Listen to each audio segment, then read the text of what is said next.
오늘 우리 함께 묵상할 말씀은 사무엘상 17장 8절에서 16절입니다.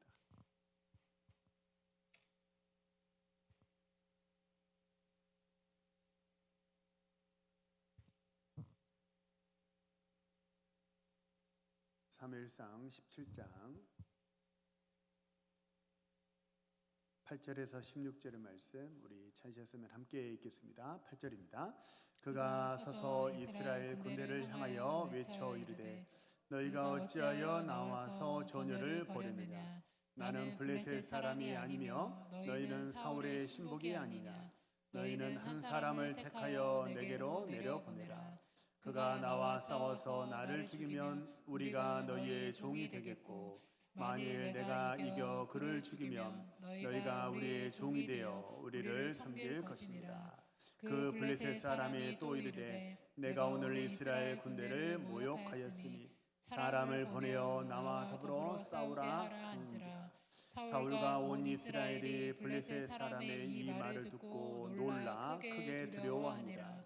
다윗은 유다 베들레헴 에브라 사람 이세라하는 사람의 아들이었는데 이세는 사울 당시 사람 중에 나이가 많아 늙은 사람으로서 8 아들이 있는 중 그 장성한 세 아들은 사울을 따라 싸움에 나갔으니 싸움에 나간 세 아들의 이름은 장자 엘리압이요 다음은 아비나답이요 셋째는 삼마며 다윗은 막내라. 장성한 세 사람은 사울을 따랐고 다윗은 사울에게로 왕래하며 베들레헴에서 그의 양을 칠 때 블레셋 사람이 40일을 조속으로 나와서 몸을 나타내었더라. 아멘. 할렐루야. 한번 우리 앞뒤자서 서로 인사하시죠. 하나님 당신을 사랑하십니다. 우리 한 번만 더 이렇게 인사하시죠. 하나님 살아계십니다. 힘내세요. 한번 고백하겠습니다. 나는 복받은 사람입니다. 우리 교회는 복 많이 받은 교회입니다. 아멘. 우리가 감사를 고백하고 하나님의 주신 은혜를 고백할 때 촛불 같은 은혜에 감사할 때 태양 같은 더 큰 은혜를 우리에게 주실 줄로 믿습니다. 오늘은 이제 골리앗, 재앙인가 도구인가 라는 제목으로 말씀을 전하겠습니다. 골리앗 이야기는요, 사실 주일학교 학생들도 다 아는 그런 너무나 유명한 이야기죠. 세상 사람들도 심지어 믿지 않는 사람들도 다 아는 이야기가 골리앗 이야기입니다. 블레셋이 이스라엘을 치려고 공격해 왔습니다. 그런데 이게 전쟁이 단판 승부로 이렇게 결판이 나지 않고 서로 이렇게 눈치를 보며 대치하고 있는 거예요. 그래서 전쟁이 장기화되었습니다. 10절과 16절을 보면 이때 블레셋 거인 장수 골리앗은 40일 동안 아침과 저녁으로 하루 2번 나와서 이스라엘을 모욕했다 합니다. 혹시 우리 성도님들 혹시 저속까지는 아니더라도 하루에 한 번씩 40일 동안 누가 계속 나를 모욕하고 저주하고 나에게 험한 말을 40일 동안 계속해요. 그러면 어떻게 될까요? 그러면 어떤 느낌일까요? 한 번 들으면 기분 나쁩니다. 저 뭐지? 저 사람 뭐지? 한 번 들으면 기분 나빠요. 근데 2번 듣고 3번 들으면 어떻게 될까요? 그런가? 내가 진짜 뭐 잘못했나? 하고 흔들리게 됩니다. 거기서 더 나아가서 계속 그 말을 들으면 어떻게 되냐면요, 저항하는 힘이 떨어져 버려요. 아니야, 나는 그런 사람 아니야. 뭐지? 왜 나한테 이렇게 말을 하지? 이게 저항이거든요. 저항하는 힘이 점점 닳고 소진이 돼가지고 나중에는 어떻게 되냐면요, 진짜 그런가 봐. 내가 잘못했네. 이렇게 믿게 되더라는 거예요. 혹시 괴벨스 공식이라는 말을 들어보셨습니까? 이 괴벨스라는 사람은요, 2차 세계대전 때 나치의 선전을 담당했던 장관 이름입니다. 이 사람이 만든 공식이 괴벨스 공식인데요. 당시 어땠냐면 나치의 거짓말이에요. 이건 사실이 절대 아닙니다. 나치의 거짓 선동인데 이것을 사람들에게 100일 동안 계속 100번을 들려주면 그러면 어떻게 되느냐? 효과가 나타나더라는 거예요. 분명 거짓말이에요. 근데 100번을 계속 들려주니까 사람들이 그걸 진실로 믿더라는 거예요. 그게 괴벨스 공식이라는 것입니다. 처음에는 나치가 말도 안 되는 말을 할 때 아유 뭐야 왜 저래 하고 저항합니다. 믿지 않아요? 근데 그게 반복되면 진짜 그런가? 라고 흔들리게 되고 거기서 더 나아가서 계속 그런 말을 하게 되면 그러네 저 사람 말이 맞네 하고 믿게 되더라는 거죠. 골리앗이 40일을 조속으로 나와가지고 뭐라고 말을 했느냐? 8절 9절을 보면 너희는 그저 사울의 신복이 아니냐라고 얘기를 해요. 사울의 신복이라고 말하는 건 무슨 뜻이냐면요, 야 너희는 하나님의 군대 아니고 사람의 쫄개일 뿐이야. 너희들은 사울의 쫄개야. 무슨 니들이 뭐 대단한 사람들인 줄 알아? 그저 너희는 사울의 심부름이라고 나가서 죽으라 하면 죽는 신용하는 그런 존재에 지나지 않아 라는 의미가 사울의 신복이 아니냐라는 얘기예요. 또 9절에 보면 뭐라고 하냐면 우리 종이 돼. 결국 너희는 처음에는 저항하고 싸우겠지만 결국에는 우리 종이 돼가지고 전쟁에서 패배하고 우리의 종이 돼서 우리를 섬기게 될 거야 라고 하나님을 모욕하고 이스라엘 사람들에게 계속 패배의식을 심어주는 거예요. 40일을 조속으로 아침 저녁으로, 그러니까 몇 번 들은 거예요? 80번 들은 거예요. 80번 동안 계속해서 같은 말을 듣습니다. 너희는 하나님의 군대 아니야. 무슨 너희들이 하나님의 군대야. 너희들은 그저 사울의 심부름이나 하는 쫄개들일 뿐이고, 그리고 너희들은 결국 지금은 이렇게 안 된다 해도 전쟁에서 지게 될 거고 우리 종이 될 거야. 이 말을 40일 동안 들었습니다. 처음에는 이스라엘 백성들의 마음이 어땠을까요? 아니 저 이방인이 지금 뭐라고 짓거리는 거야? 지금 하나님을 모욕하는 거야? 우리를 모욕하는 거야? 라고 처음에는 어떻게 되냐면 저항하는 마음이 들고 마음속에 의로운 분노가 마음속에서 막 이렇게 올라오는 거예요. 근데 그럼에도 불구하고 계속 그 말을 들으니까 어떻게 되냐면 진짜 우리가 하나님의 군대라고 하는데 확 이렇게 좀 블레셋 군대를 압도하지 못하는 거 보니까 진짜 저 말이 맞는 거 아니야? 뭐 하게 되는 거예요? 흔들리게 되는 거예요. 그리고 결국 어떻게 됐냐면 그래 저 골리앗의 덩치와 힘을 보니까 우리는 결국 전쟁에서 지게 될 거야. 그래서 결국 우리는 종이 될 거야 라고 이스라엘 백성들이 그 말을 믿게 됐어요. 11절 우리 11절 같이 한번 읽어볼까요? 시작. 사울과 온 이스라엘의 블레셋 사람이 이 말을 듣고 어떻게 됐다고 그래요? 듣고 놀라 크게 두려워하니라. 어떻게 됐다는 거예요? 완전히 흔들려 버린 거예요. 흔들리다 못해 넘어지고 자빠지게 된 거죠. 성경에는요 40일이라는 숫자가 몇 번 나와요. 40일이라는 숫자가 몇 번 나오는데 가장 처음 나온 것은 이스라엘 백성들이 가데스 바니아에서 정탐꾼을 보냈을 때 그 정탐꾼들이 가나안 땅을 정탐한 일수가 40일입니다. 어떻게 됐어요? 40일 동안 이방 사람들 틈바구니 속에서 이방 사람들이 하는 불신앙의 말을 듣고 불신앙의 행동을 보니까 어떻게 되었습니까? 진짜 그런가 봐 라고 믿고 동화되었다는 거예요.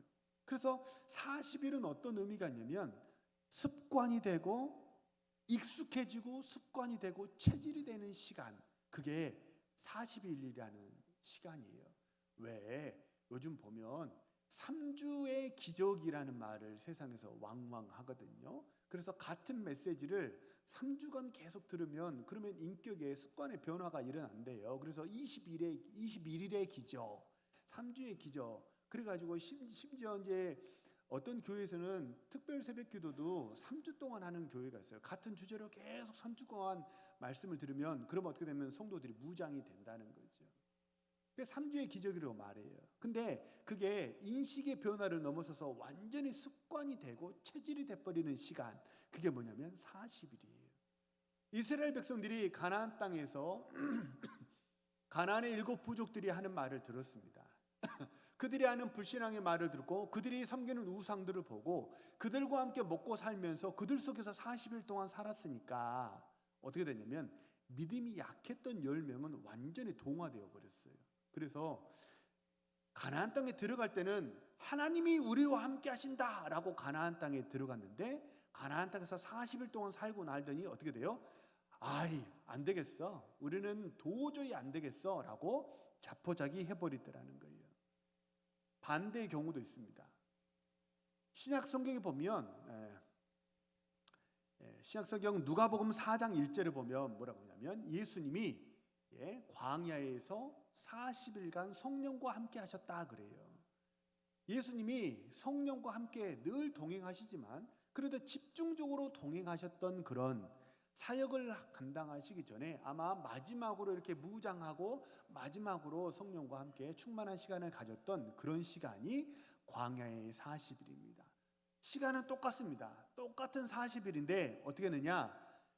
가데스 바네아에서 들어갔던 정탐꾼들은 불신자들과 함께 불신앙의 말을 듣고 불신앙의 행동을 보면서 불신앙의 전염이 되었는데, 주님은 어떻게 됐냐면 성령과 함께 하셨어요. 그러니까 성령이 하시는 음성을 듣고 성령이 하시는 그 권능을 보니까 어떻게 됐다는 거예요? 성령 충만하셨다는 거예요.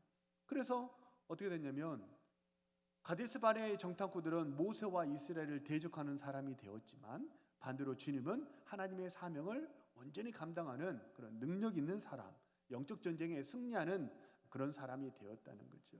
바라고 소망합니다. 이 시간 예배하는 우리 사랑하는 모든 성도님들, 40일뿐만 아니라 40일을 훌쩍 넘어서 우리 이 땅에서 살아가는 모든 시간 동안, 평생 동안 항상 우리 주님과 함께 동행하셔서 믿음이 체질이 되시고 성령이 체질이 되셔서 항상 영적 전쟁에서 승리하시는 우리 신실한 주의 백성들 모두 되시기를 소망하고 축복합니다.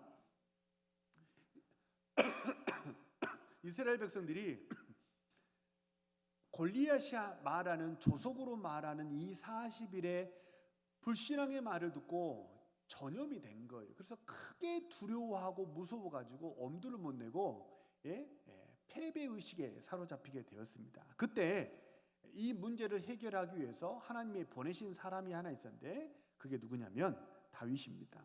사무엘상 16장 13절을 보면 뭐라고 그러냐면, 사무엘이 다윗에게 기름을 부었거든요. 그러니까 그때부터 다윗이 여호와의 영에 크게 감동되고, 그래서 어떠냐면 성령으로 충만했다 이렇게 얘기를 해요.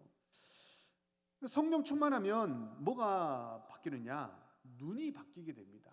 눈이 바뀌게 돼요. 성령 충만하면 상황을 보는 눈이 바뀌고 해석이 바뀌게 됩니다. 오늘 보면 11절을 보면요, 사울과 이스라엘 백성들은 크게 떨었습니다. 벌벌벌 떨었어요. 근데 26절을 보면, 우리 함께 읽지는 않았지만 본문 26절을 보면 다윗이 뭐라고 그랬냐? 이 할례 받지 않은 블레셋 사람이 누구이기에 살아계신 하나님의 군대를 모욕하겠느냐라고 얘기를 해요.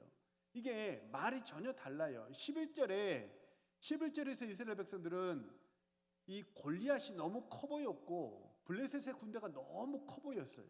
그러니까 반대로 누구는 작아 보일까요? 하나님은 작게 보이는 거예요. 역할을 못할 것처럼 그렇게 느껴졌다는 거예요. 근데 반대로 여기 사실 성경이니까 지금 이 할례 받지 않은 블레셋 사람이 누구이기에 이렇게 워딩을 해놨지만, 이거를 사실 직설적으로 우리 구어체로 좀 문어체로 구어체로 바꿔보면 아주 어떤 의미냐면, 지들이 뭔데? 지들이 뭔데 우리 살아계신 하나님을 모욕해? 저 녀석들이 뭐야? 라고 굉장히 블레셋을 낮게 보는 언어가 지금 이 언어예요. 블레셋이 크지 않다는 거예요. 대신에 누구는 크게 보이는 거예요? 살아계신 하나님은 크게 보이는 거예요. 골리앗은 이스라엘에게 말했습니다. 너희는 사울의 졸개가 아니냐라고 얘기를 해요. 사울의 졸개라고 얘기를 해요. 근데 다윗은 사울의 졸개라고 말하지 않아요. 뭐라고 얘기해요? 우리는 뭐라는 거예요? 하나님의 군대라는 거예요. 우리는 하나님의 군대라고 해요. 그러니까 똑같은 상황입니다. 똑같은 상황인데 40일을 조속으로 이렇게 부정적인 말을 듣고 불신앙의 말을 들었던 이스라엘 백성들이 보는 상황을 보는 눈하고 성령 충만한 다윗이 이 상황을 보는 눈하고 전혀 같지 않고 다르더라는 거예요.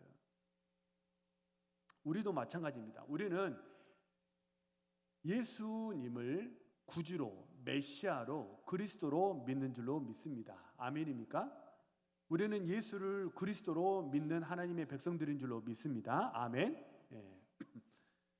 성경의 예언을 보면요, 성경의 예언을 보면 메시아가 오시면 어떤 일이 일어나느냐, 이렇게 성경에 막 예언들이 있거든요. 근데 메시아의 탄생을 예언했던 이사야서를 보면요, 이사야 29장 18절, 35장 5절, 42장 7절 연거푸 계속해서 메시아 예언을 하는데, 그 메시아 예언에서 반복하는 말이 뭐냐면요, 맹인이 보게 될 거라는 거예요. 메시아가 오게 되면, 메시아가 오면 어떤 일이 일어나느냐, 눈먼 자가 보게 될 거다라고 이사야 선지자가 계속해서 예언을 하고 있는 거예요.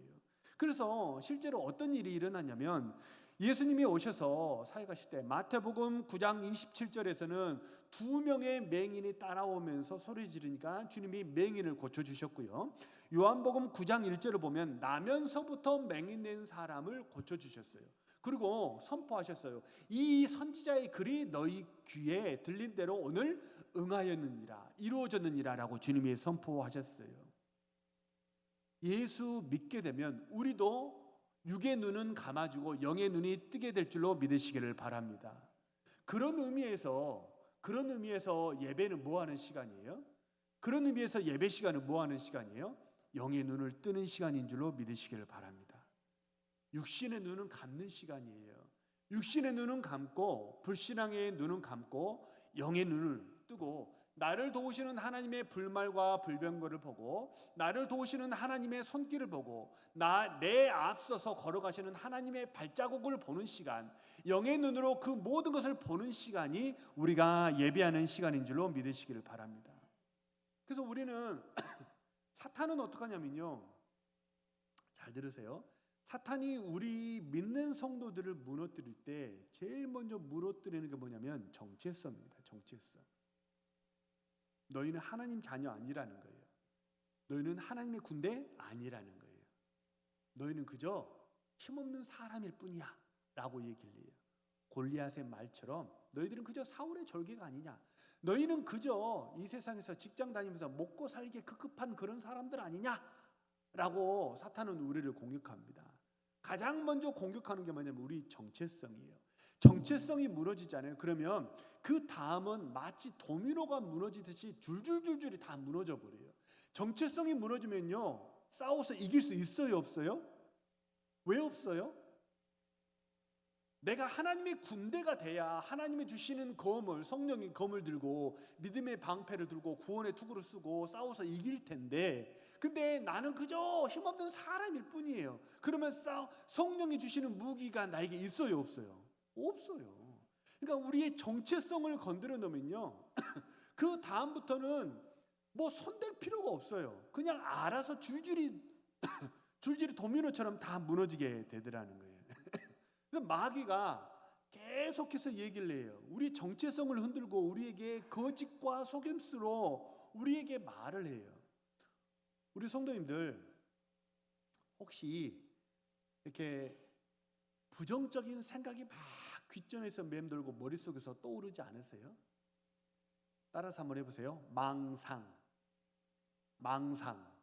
그 망상이에요. 망상. 그 쓸데없는 거예요. 누가 주는 거예요? 마귀가 주는 거예요. 저 사람 눈빛을 봐.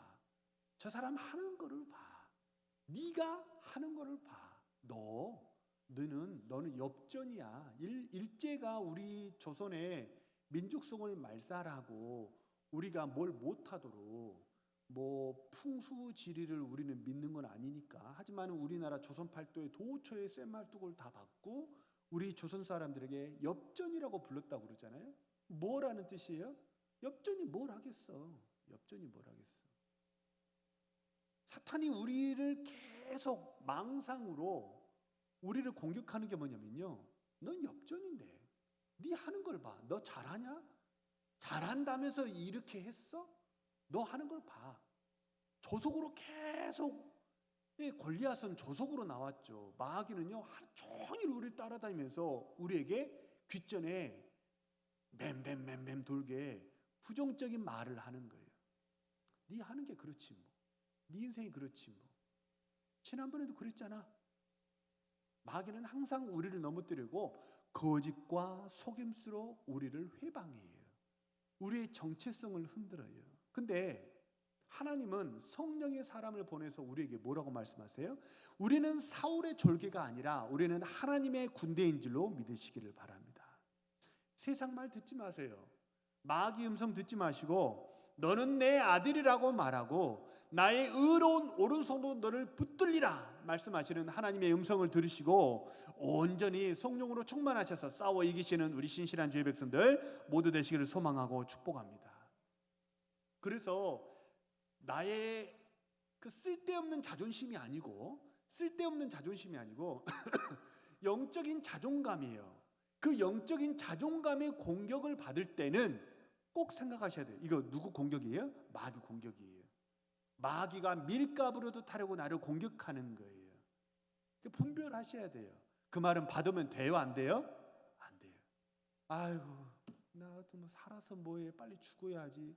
이거 다 누구 생각이에요? 마귀 생각이에요. 근데 하나님은 어떻게 하세요? 사명이 있는 한 이 땅에 하나님의 백성들은 결코 쓰러지지 않을 줄로 믿으시길 바랍니다. 우리 안에 주님이 계시면 의인은 7번 넘어져도 8번 다시 일어나게 될 줄로 믿으시길 바랍니다. 안 넘어진다는 게 아니에요. 실수 안 한다는 게 아니에요. 우리는 모든 것이 완벽하다는 뜻이 아니에요. 우리는 어떻게 하는 거예요? 다시 일어나게 될 줄로 믿으시기를 바랍니다. 그게 뭐냐면 우리가 드리는 예배예요. 우리가 드리는 예배는 뭐 하는 시간이면 육의 눈을 감고 영의 눈을 뜨는 시간이에요. 그래서 예배하고 나면 예배를 통해서 말씀을 통해서 찬양을 통해서 기도를 통해서 우리 심령 속에 떨기나무 가운데 붙었던 그 성령의 불길들이 우리 이 시간 예배하는 우리 모든 동원의 성도님들의 심령 속에 뜨겁게 타오르게 되시기를 소망하고 축복합니다. 성령의 불길 있는 사람은 낙심하지 않아요. 마귀는 뭐 하냐면 너 아니야. 그거는 어쩌다가 그렇게 된 거지. 너 하나님의 사람 아니야 라고 얘기를 한다는 거예요. 이스라엘 백성들이 선지자 사무엘을 버렸습니다. 그리고 초대 임금으로 사울을 세웠을 때 그때 임금으로 왕으로 누구를 세울까 이스라엘 백성들이 골랐던 기준이 뭐냐? 사무엘상 10장 23절을 보면 사울의 키였습니다. 용모였고 외모였고 키였어요. 그래서 사울의 키가 다른 사람보다 어깨 위만큼 컸더라라고 얘기를 해요. 어깨 위만큼 컸더라는 거 뭐냐면 다른 사람 키가 사울의 어깨밖에 닿지 않았다는 거예요. 다시 말하면 사울이 보통 다른 사람들보다 머리 하나 사이즈 정도 키가 더 컸다는 것입니다. 머리 하나를 대개 20cm 잡거든요. 물론 빅두가 있고 대두가 있긴 하지만 평균적으로 이렇게 20cm 잡아요. 다윗은 기원전 1000년경 사람입니다. 사울도 마찬가지예요. 이제 기원전 1000년경 어간의 사람인데 그 당시는 후기 청동기 초기 철기 시대입니다. 그 후기 청동기 초기 철기 시대에 당시 사람들의 평균 신장이 얼마나 됐을 것 같으세요? 대략적으로 160cm에서 165cm입니다. 그러면 사울이 보통 사람보다 머리 하나 사이즈 더 컸다고 했죠. 머리 하나는 몇 cm라고요? 20cm예요. 그러면 평균 신장이 160에서 165니까 사울의 키를 얼마 정도로 추정할 수 있냐면 180에서 185cm라고 추정할 수 있어요. 지금 이 21세기 이 현대 사회에서도 키가 185라고 그러면 큰 키예요, 작은 키예요? 큰 키죠.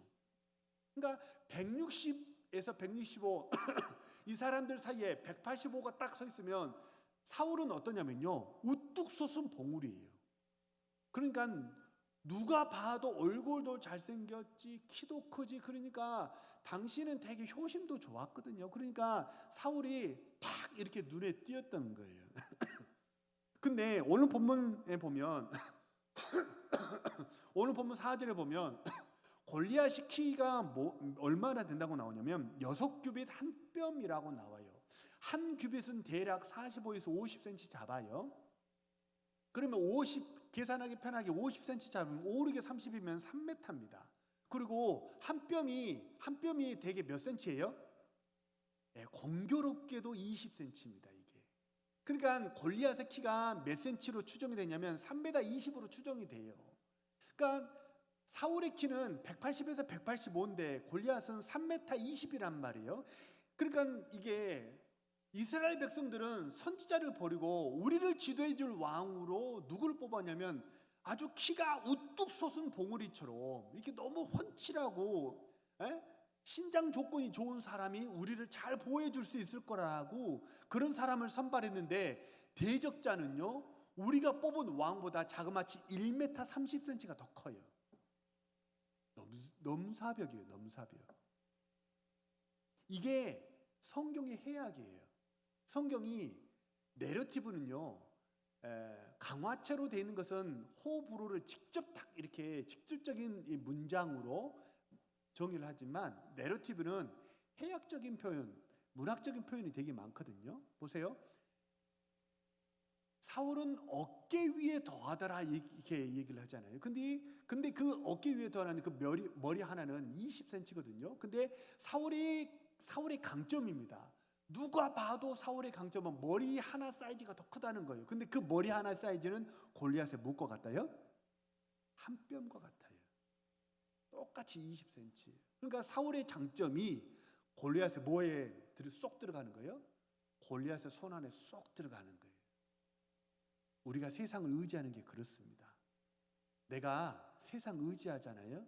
그러면 내가 강점이라고 생각하고 이것이 나의 무기라고 생각했던 거 있잖아요. 훨씬 더 강력한 대적자가 나타나요. 학식이 있다고, 학벌이 있다고 그걸 의지하잖아요. 나보다 훨씬 더 똑똑하고 나보다 훨씬 더 공부 잘하는 사람이 나타나서 나를 조롱하고 모욕하고 나를 공경에 빠뜨려요. 내가 돈이 좀 있다고 그게 나를 지켜줄 거라고 그걸 의지하잖아요. 그러면 어떻게 돼요? 나보다 더 돈 많은 사람, 나보다 더 유력하고 힘 있는 사람이 나타나서 그 사람 때문에 어떻게 되는 거예요? 내가 수치를 당하고 조롱을 당하게 돼요. 이스라엘 백성들이 사울이 우리를 지켜줄 수 있겠지, 선지자는 우리를 못 지켜주는 것 같아, 왕이 우리를 지켜줄 수 있겠지, 그래서 키가 한 뼘이나 더 큰 사람을 뽑았는데 근데 대적자는요 한 뼘 정도가 아니라 1m 30이 더 큰 거예요. 그래서 내가 의지하는 그것 때문에 내가 되려 고난을 당하고 수치를 당하게 돼요. 나의 장점이 골리앗 앞에서 아무런 능력이 안 되는 거예요. 그저 크게 무서워하고 두려워서 덜덜 떠는 그런 정도밖에는 안 되는 거예요. 야곱을 보세요. 야곱이 내가 세상 살아갈 때 내가 의지할 수 있는 나의 절호의 무기는 뭐라고 생각했어요? 자기 꾀라고 생각했어요. 근데 내가 내 정도의 머리라면 나의 꾀 정도라고 한다면 그러면 내가 세상에서 살 수 있겠다라고 생각했지만 근데 누구를 만난 거예요? 나보다 훨씬 더 꾀가 많은 누구를 만났어요? 외삼촌 라바를 만나게 됐어요. 그러니까 내가 의지하는 그것 때문에 되려 내가 수치를 당하게 되고 아주 큰 곤욕을 치르게 된다는 거예요. 그래서 사실 그런 의미에서 보면요 골리앗은 저승사자가 아니에요. 골리앗은 악한 자임에는 분명합니다. 하지만 이스라엘을 죽게 만드는 저승사자가 아니에요. 이스라엘을 흔들어 깨우는 하나님의 도구였는 줄로 믿으시기 바랍니다. 그 고난의 사람을 통해서 뭘 깨닫게 되냐면 그렇구나. 키를 의지하고 신장을 의지하고 무기를 의지하는 게 참 부질없었구나. 내가 그렇게 우리 나라를 보호하고 우리 가족을 보호하고 나의 생명과 나의 재산을 보호해 줄 수 있을 거라고 생각했던 그 사울이 더 강력한 자 앞에서 이렇게도 무기력하는구나. 아, 그게 해답이 아니었구나. 깨닫게 하시려는 하나님의 도구였다는 거예요. 이스라엘은 골리앗 때문에 다시 일어서게 되었다는 거죠. 이스라엘만 영적으로 회복된 게 아닙니다. 4절에 보면요 골리앗이 어디 사람이라고 소개하냐면 가드 사람 골리앗이라고 소개를 해요. 가드는 블레셋의 이제 도시 중에 하나입니다. 근데 골리앗을 무찔렀을 때 가드 사람들이 전부 다 어떠냐면 다윗을 미워했어요. 나중에 가드 왕 아기스에게 다윗이 도피한 적이 있었는데 그때 아니 저 다윗은 우리 골리앗을 죽인, 우리 전쟁 영웅 골리앗을 죽인 그 사람 아니냐고, 어떻게 그 사람을 보호해 줄 수 있냐고 가드 사람들이 막 침을 튀기면서 왕에게 하소연해요. 읍소해요. 반대해요. 저 사람 죽여야 된다고, 다윗을 죽여야 된다고 가드 사람들의 미움을 받게 되었어요, 다윗이. 근데 모두가 다 그런 건 아니에요. 가드 사람들 중에서 하나님을 믿는 사람이 생겨났다는 거예요. 사무엘상 15장 18절 우리 같이 한번 읽어볼까요? 사무엘상 15장 18절입니다. 시작. 그의 모든 신하들이 그의 곁으로 지나가고 그 모든 그렛 사람과 모든 블렛 사람과 및 왕을 따라 가드에서 온 모든 가드 사람 600명이 왕 앞으로 행진하니라. 다윗이 이 당시는 어떤 상황이냐면 압살롬이 반역을 해서 다윗이 도망가는 그런 상황이에요. 그래서 이 주력 부대가 다윗을 보호해 주지 못해요. 그래서 누가 나오냐면 그렛 사람, 블렛 사람이 나오는데 이 사람들은 성경에 딱 여기만 나와요. 그 뒤로는 잘 안 나와요. 아주 변방에 사는 소수 민족들이기 때문에 그렇습니다. 근데 이 사람들이 그래도 다윗을 도와주면 우리가 조금이라도 이득을 볼 수 있지 않을까라는 마음으로 왔을지 잘 몰라요. 근데 아주 의아한 건 뭐냐면 가드에서 온 가드 사람 600명이 다윗을 호위하더라는 거예요. 그 사람이 이 600명을 지휘하는 그 지휘관의 이름이 누구였냐면 이때였습니다. 이때. 왜 이때가 다윗을 도와줬을까요? 잘 몰라요. 그래서 다윗이 뭐라고 그러냐면요. 이때에게 다윗이 뭐라고 그러냐면 나는 끈떨어진 년이야. 이제 반역이 일어나가지고 나는 이제 정처 없이 도망다니는 신세니까 너 나 따라다닌다고 무슨 이득을 볼 것 같아?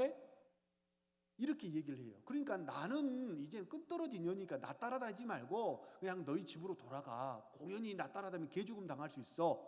나는 너를 도와줄 여력이 없어. 다윗이 이렇게 얘기를 해요. 그러니까 이렇게 말한 것으로 보아 그렛 사람과 블렛 사람들도 아마 다윗이 나중에 복귀했을 때 어떤 이득이 있지 않을까 그런 마음으로 왔을지도 모르겠어요.